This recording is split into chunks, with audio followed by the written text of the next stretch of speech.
Hi, I'm Lenise Brothers, a registered nutritionist, women's health, hormone, and menstrual cycle coach, and the founder of Eat, Love, Move, a nutrition and well-being practice. This is the Period Story Podcast, where in each episode, I sit down with a guest to talk about their period story. We get behind some of the myths and misconceptions about periods and so much more. Now, on to today's guest.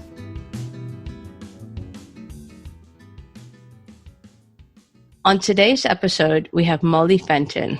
After coming across the work of Amika George campaigning for free periods in England, Molly started talking to people around her about period poverty and stigma, something she'd never thought about before. People called the topics inappropriate and disgusting, and she felt that she couldn't sit back and let this happen. At just 17 years old, Molly started a social media movement to aid everyone to help love periods called the Love Your Period campaign. Today, the campaign has over 5,000 followers across social media pages and is nationally recognized. Welcome to the show. Thank you very much. So let's start off with a question that I ask all of my guests. Tell me the story of your first period. So I was 8 years old when I had my first period. So I was in year 4 when I was in primary school, and it was my break time.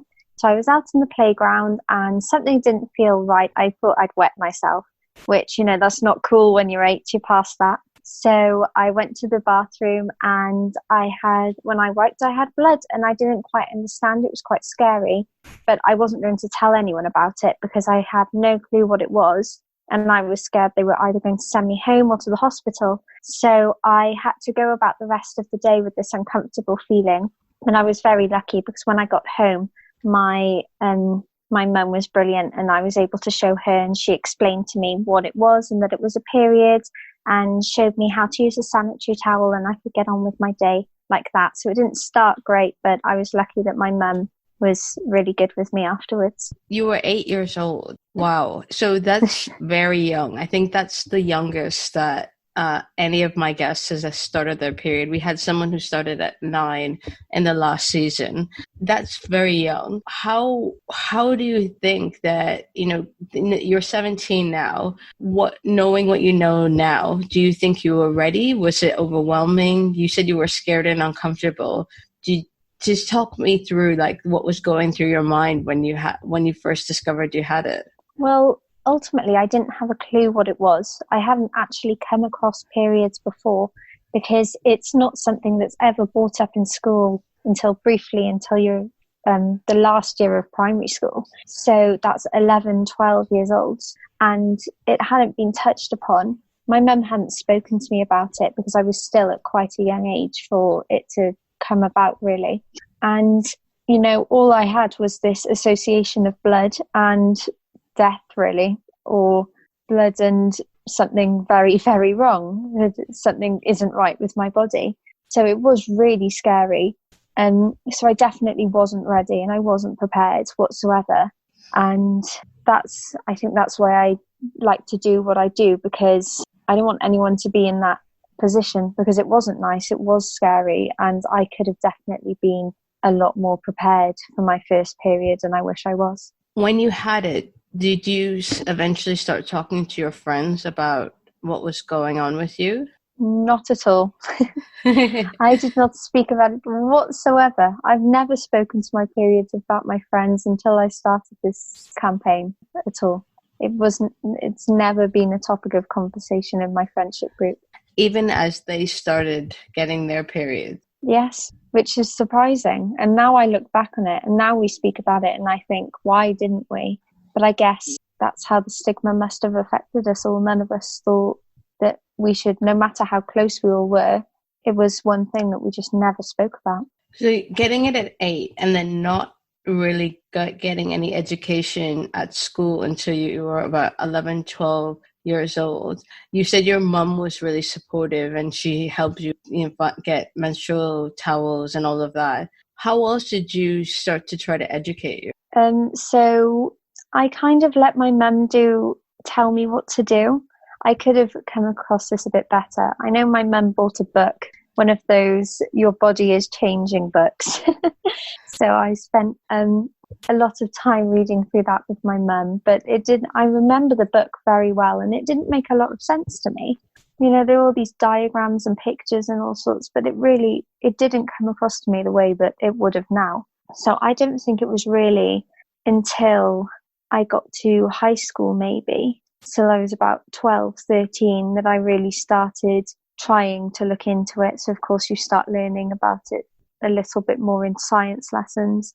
But I'd say my education properly really didn't start until I had to, which is when I started this campaign, because people have to trust me, and they have to know they can trust me. I feel like I took a degree in menstrual health before I started this campaign. I learned so much that I didn't know that I should have known, considering I've had periods for almost 10 years. And I've surprised myself with learning what's normal, what isn't, what I should be concerned about and what I shouldn't.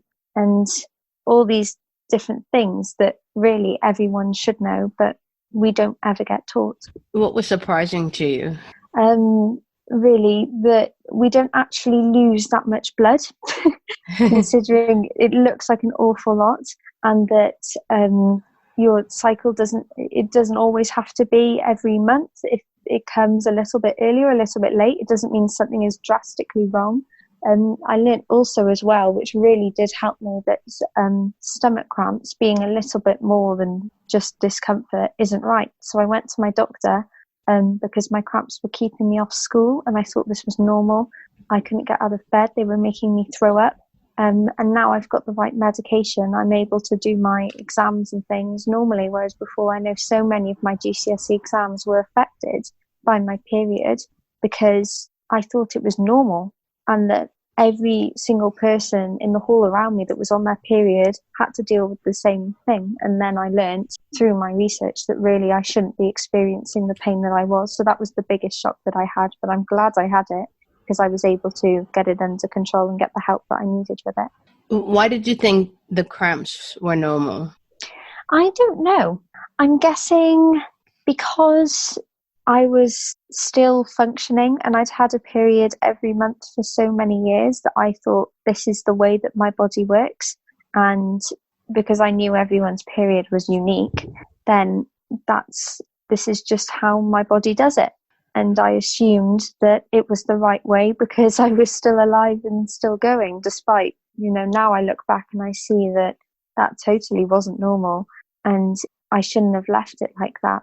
But it was something that myself and my sister and my mum, we just thought was part of it for me. So your sister and your mum also have period pain, period cramps?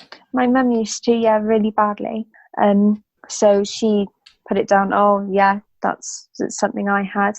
And my sister does suffer really badly as well. She's younger than me, but we've managed to find ways around hers now, natural ways that relieve them for her. But she has exactly the same symptoms as I had, so she can't get out of bed, makes us physically sick sometimes. It's something that's been in the family, unfortunately. That's really interesting that all three of you thought that it was normal and that, you just accepted that was your normal. I hear this a lot. I hear, period pain is normal, just part of having a period.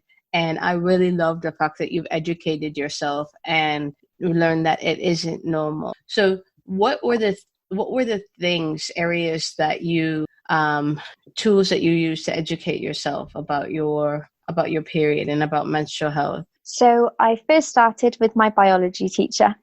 I approached my teacher in school, who is good friends with my mum. So I felt fine speaking to her. And I said, look, I've learnt all about period poverty, looking at this online. I cannot sit still about it anymore. What can you tell me about it? So she basically taught me about periods, which was, I felt like it was exactly what I needed to know when I was 11 years old. Well, younger for me, but when I was in year 6 and we were having that education as a class, that 15-minute whistle-stop tour, it would have been really useful to have that lesson. I then took that on in a debating competition to speak about period poverty, and through education in my research for that, I spoke to different organic pad companies, so Hey Girls, Lux Store Organic, and TOTM Time of the Month, about how products affect periods as well. So that way I was able to learn about the obvious things. Like, I didn't think what we use, like the products we use, are absorbed into our bodies, and I didn't think that before, but now it's such an obvious thing to think about. And more books. I've got Natalie Burns' period book, which was possibly one of the best books I ever got. She gave it to me herself when I met her, which was really kind of her. And after reading it, it just simplified everything, and it's friendly for everyone. So anyone that needs to learn about periods, it's definitely the book to read. So I kind of just accumulated knowledge from every corner that I could. And even today, I'm still learning things. Every day I'll get asked a question that I won't know the answer to. So I'll have to pass them on to someone. But as I'm passing them on, I'll be there going, oh, can you tell me the answer too, please? So that next time I'm able to help that person. Because there are so many things we don't know. And I feel like we all have to learn together. We all have to educate ourselves, but work as a team to do that. And I think that's the way to start this education off properly. So you say you get asked a lot of questions. Is it typically from other girls, or do boys ask you questions as well? We've got boys, girls, mothers, lots of people from the LGBTQ plus community who feel they can't ask questions to anyone else and want an anonymous space. We really have a broad range of people that message us on Instagram mainly daily asking questions, which is lovely to see. And can you share the types of questions that you get asked? Sometimes it's little things that I laugh at, and I think I actually feel really sorry because I would have asked that same question. So I remember I've had some like, why is my period clear? Like, that's not a period, that's discharge. And it's something like, no.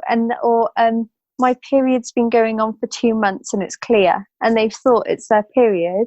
And of course haven't seen that that's what it is. But that's completely understandable because I didn't have a clue what discharge was. I didn't know the name up until about 6 months ago, if I'm perfectly honest with you. And so we have a lot of things like that from younger people. We have a lot, unfortunately, of people going, I've been following your page for a while and I think I've just started my first period, but I can't tell my mum, or my mum's not around and I live with my dad and my brothers. I can't tell them. Or people at break time and lunchtime in school who even go to my school and they message me or go through their period and say, can you come to the toilets with products, please? I've started my period. Can you come help me? I don't know what to do. So sometimes it's really upsetting to see the questions or the things that people ask me to do. But unfortunately, the taboo around menstruation has kind of been implanted in everyone's brains. So some of us have really got to go over the top to try and remove it. But, sometimes we have some great questions that make me think, like I said, I've got to pass people on and they're like, right, so if my period blood is this colour, what does this mean? And I'm like, oh, brilliant, I don't know. So I'll start a group with someone else that I know. So it's the three of us and I'll ask the question. And I've been educated as well as the person that's asked the question. So we have, once again, a really broad range of different scenarios to deal with every day. So based on the questions that you're getting asked and the experiences that you've been having with friends, people in school messaging you and asking you to come to the loo, what do you think needs to change about menstrual health education in school? Firstly, we need to have it properly. Menstrual health education cannot be defined as 5 minutes with a random teacher that was unlucky and drew the short straw. It cannot work that way. We need proper menstrual education, whether that be through PSHE lessons, whether that be through talks, almost like assemblies, which I'll be doing in my school now. I'm going to be doing groups with all the year groups with packs of what periods are, and we've got leaflets explaining what discharge is, what a period is, the different changes, how to check their boobs, different things that they need to know.